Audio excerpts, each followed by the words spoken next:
Hi friends, welcome back to ప్రోటెడ్ Telugu channel. So అందరూ బాగున్నారు అనుకుంటున్నాను. నేను లాస్ట్ 2 days మండే ట్యూస్డే కావాలనే వీడియోస్ చేయలేదు ఫ్రెండ్స్. ఓన్లీ బికాజ్ ఎవరైతే ట్రేడింగ్ చేస్తున్నారో వాళ్ళందరికీ క్లియర్ కట్గా తెలిసి ఉంటుంది ఆ వాలటాలిటీ. ఒకసారి మీరు విక్స్ చూసినా కూడా అసలు ఒకసారి చూపిస్తాను. విక్స్ కూడా హ్యూజ్ అనమాట. ఇంకా ఇది చూస్తున్నారు కదా విక్స్. సో ఈవేళ పడిపోయింది, చూసారు కదా. ఈవేళ పొద్దు నుంచి కూడా విక్స్ తగ్గింది. 5 days చూడండి ఒకసారి. సో 2nd August నుంచి మీరు చూస్తే 3rd 4th సెలవు వచ్చినాయి మనకి.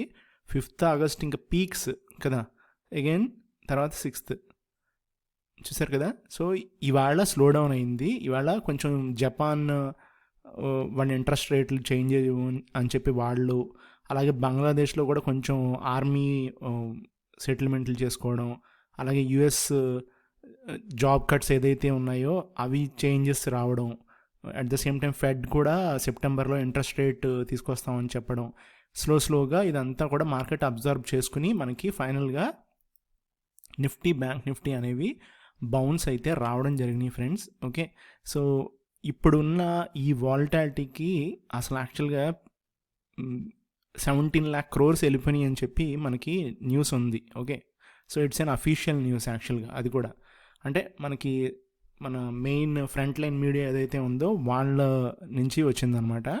మీరు ఇక్కడ చూస్తున్నారు కదా, ఇదిగోండి, ఇది 15 minutes టైం ఫ్రేమ్లో జస్ట్ అర్థం అవుతుందని చూపిస్తున్నాను. బట్ వీక్లీ టైం ఫ్రేమ్ ఒకసారి చూస్తే, ఇదిగోండి వీక్లీ టైం ఫ్రేమ్లో ఒక్కొక్క క్యాండిల్ ఒక 1 week కదా.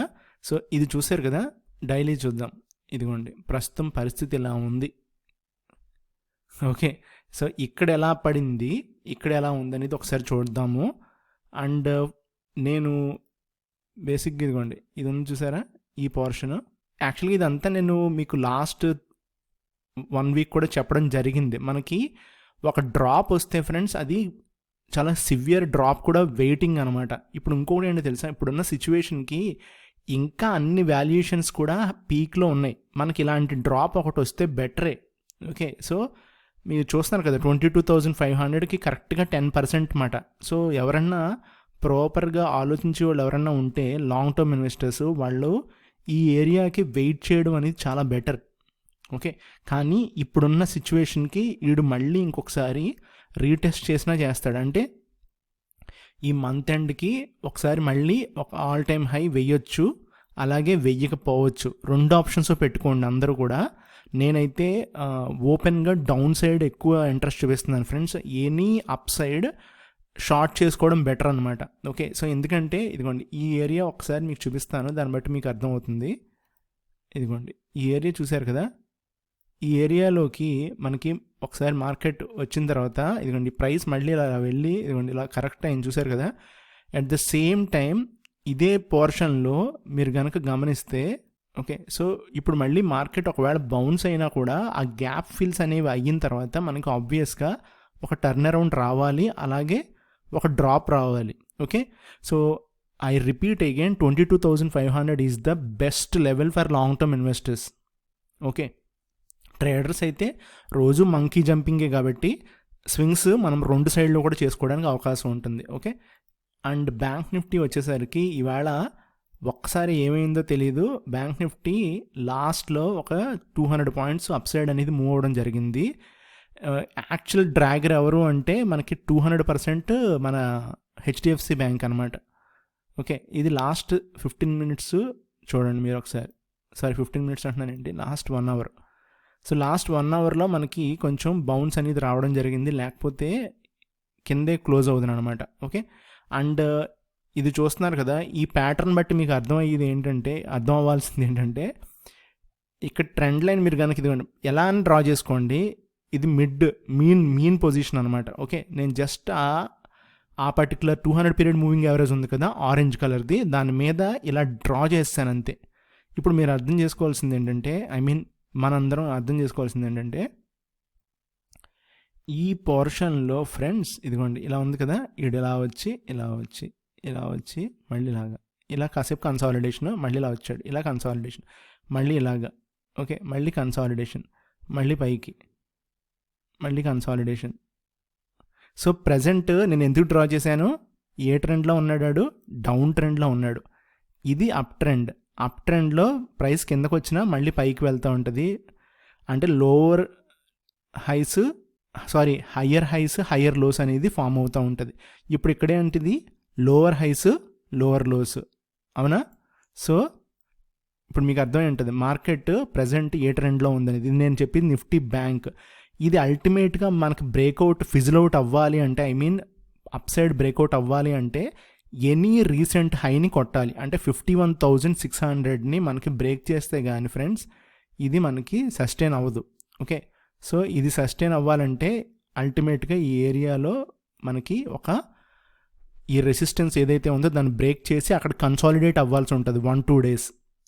సో అప్పుడు కానీ మనకు బ్యాంక్ నిఫ్టీలో రివర్సల్ రాదు. ప్రస్తుతం ఉన్న సిచ్యువేషన్కి ఫ్రెండ్స్ ఎక్కడన్నా ప్రాఫిట్స్ ఉంటే బుక్ చేసుకుని ఎగ్జిట్ అయిపోవడం చాలా ఉత్తమం. నేను మళ్ళీ రిపీట్ చేస్తున్నాను, 22,500 is the best level and 20,800 is the best level. Okay, అంతవరకు వస్తుందా అంటే ఎనీ టైం రావచ్చు. అంటే కరెక్షన్స్ కూడా చెప్పి రావు కదా, సో చాలా క్విక్గా వస్తాయి ఫ్రెండ్స్. నేను మళ్ళీ ఇది ఒకసారి వీక్లీ టైం ఫ్రేమే చూపిస్తున్నాను. ఇదిగోండి, ఇది వీక్లీ టైం ఫ్రేమ్ మీద బ్యాంక్ నిఫ్టీ. ఓకే, సో ఇప్పుడు ప్రజెంట్ టోటల్ మనకి ఇదిగోండి ఇలా ఉంది కదా. నేను చాలాసార్లు చూపించాను, బట్ మనం అదే రిపీటెడ్గా నేర్చుకుంటాం కూడా చాలా బెటరే కదా మనకి అందరికీ. ఇది ఒక ఏరియా. ఓకే, ఇది ఒక ఏరియా. ఇది మళ్ళీ కన్సాలిడేట్, కన్సాలిడేట్ అని నేను మామూలుగా యూజ్ చేస్తున్నాను వర్డ్. ట్రెండ్ అప్ ట్రెండ్, అల్టిమేట్గా మధ్యలో చిన్న చిన్న దాన్ని ఏమంటారు పుల్ బ్యాక్స్ అనేది రావడం జరిగింది. ఇక్కడ కరెక్షన్ వచ్చింది కదా, corona. Okay, so huge crash వచ్చింది, యాక్చువల్ కరెక్షన్ కాదు ఇది. ఓకే, సో ఇలాంటి కరెక్షన్స్ బెటర్ అనమాట. పుల్ బ్యాక్స్ అనేవి జనరల్గా ఎప్పుడూ వస్తూనే ఉంటాయి, ఎవ్రీ వీక్ ఎవ్రీ 2 weeksకి పుల్ బ్యాక్స్ వస్తున్నాయి. సో ఇప్పుడు మీరు ఇలా గమనించారు కదా, ఇక్కడ ఈ పాయింట్లో నేను చెప్పేది ఇలాగా ఒక డ్రాప్ అనేది వస్తే బెటర్ అనమాట. అంటే బ్యాంక్ నిఫ్టీలో ఒక 8,000 పాయింట్ 10,000 పాయింట్ డ్రాప్ వస్తే ది బెస్ట్. ఓకే, కానీ అది ఏదో నెమ్మదిగా గ్రాడ్యువల్గా వచ్చే ప్రసక్తి ఉండదు. ఏదో ఒక సడన్ క్రాష్ వస్తేనే అలాంటి ఛాన్సెస్ ఉంటాయి ఫ్రెండ్స్. ఓకే, సో నేను మళ్ళీ రిపీట్ చేసేది ఏంటంటే ఇప్పుడున్న సిచ్యువేషన్కి మనము వెయిట్ చేసి ఒక పొజిషన్స్ అన్ని బిల్డ్ చేసుకోవడం చాలా చాలా బెటర్. ఇంట్రాడే పర్స్పెక్టివ్లో అయితే నేను ఒకసారి చూపిస్తాను. ఇంట్రాడే పర్స్పెక్టివ్లో అయితే ఫ్రెండ్స్ రేపు మనకి రేపు మనకి యూఎస్ మార్కెట్స్ ఒకసారి చూద్దాం. యూఎస్ మార్కెట్ చూస్తే మనకి ఒక ఐడియా వస్తుంది కదా. ఇప్పుడు ఆల్రెడీ వాళ్ళకి 3 hours అయింది మార్కెట్ ఓపెన్ అయ్యి. Stocks rally as wall street డిగ్స్ out of whole. Stocks were up across the board in early trading as wall street look continue a rebound. అది కొంచెం ఎన్విడియా ఇవన్నీ కూడా ఇంకా ఆటోమేటిక్గా రెచ్చిపోతున్నాయి. S&P 500 ఇక్కడ చూస్తున్నారు కదా, సో వీళ్ళు 1% దగ్గరలో ఉన్నారు. డౌ మళ్ళీ క్లోజింగ్ నాకు తెలిసి వీడు 1% టచ్ చేసేస్తాడు. Nasdaq 1%. Okay, so everything is changing, అంటే డ్రాప్ అబ్జర్వ్ చేశారు. సో ఇప్పుడు మన ఇండియాలో SIP పంప్ చేస్తారు ఇప్పుడు ఈ ఫస్ట్ ఫేజ్లో. సో మోస్ట్లీ రేపు మనము బ్రూటల్ అప్ మూవ్ చూడొచ్చు బ్యాంక్ నిఫ్టీలో. ముఖ్యంగా నేను అనుకోవడం బ్యాంక్ నిఫ్టీలో రేపు చాలా కొంచెం సివియర్ అప్ మూవ్ ఉంటుంది friends. Okay, morning gap up కనుక ఎక్కువ పాయింట్లు అంటే ఒక 400-500 పాయింట్స్ అయిపోతే అది కొంచెం కష్టం, కానీ లేదు అంటే 100 పాయింట్ 150 పాయింట్ అయితే మట్టికి మనకి 200% ఒక 500 పాయింట్స్ అప్ సైడ్ మూమెంట్ ఉంటుంది. అంటే ఫర్ ఎగ్జాంపుల్ ఇప్పుడు 50,500 750 50,800 ఆ రేంజ్లో క్లోజ్ అవుతాడు అనుకుంటున్నాను. సో చూద్దాం, వెయిట్ అండ్ సీ. నిఫ్టీ ఆబ్వియస్గా స్ట్రెంత్ ఉంది కాబట్టి నిఫ్టీ ఒక 250 పాయింట్స్ 200 పాయింట్స్ అయితే కేక్ వర్క్ అనమాట ఇక్కడ నుంచి వాడికి నిఫ్టీకి. ఓకే, సో అల్టిమేట్గా ఏ స్టాక్స్ అయితే లాస్ట్ 2 daysలో 20%, 15%, 10% పడ్డాయో ఆ స్టాక్స్ అన్నీ కూడా ఇప్పుడు రీబౌండ్ అయిపోతాయి రేపు, మోస్ట్లీ కుదిరితే ఫ్రైడే కూడా. ఇప్పుడు ఎవరైతే సెల్ చేశారో వాళ్ళు షార్ట్ కవరింగ్ చేసుకోకపోతే వాళ్ళకి చాలా ఇబ్బంది. ముఖ్యంగా రేపైతే సివియర్ అప్ ట్రెండ్ ఉంటుందని నేనైతే ఎక్స్పెక్ట్ చేస్తున్నాను. ఇనీషియల్ మార్నింగ్ డిప్ వస్తే that's the best opportunity to go for longs. Okay, లేదు గ్యాప్ అప్ అయితే మట్టికి ఒక డిప్ కోసం వెయిట్ చేసి లాంగ్ తీసుకోవడం అనేది బెటర్. ఇనీషియల్గా మట్టికి డిప్ వస్తే అది ఇంకా నాకు తెలిసి అంతకన్నా అదృష్టం ఉండదు, ఇవ్వడనుకుంటున్నాను నేనైతే, డిప్ ఇవ్వడనుకుంటున్నాను అసలు. Okay, thank you friends.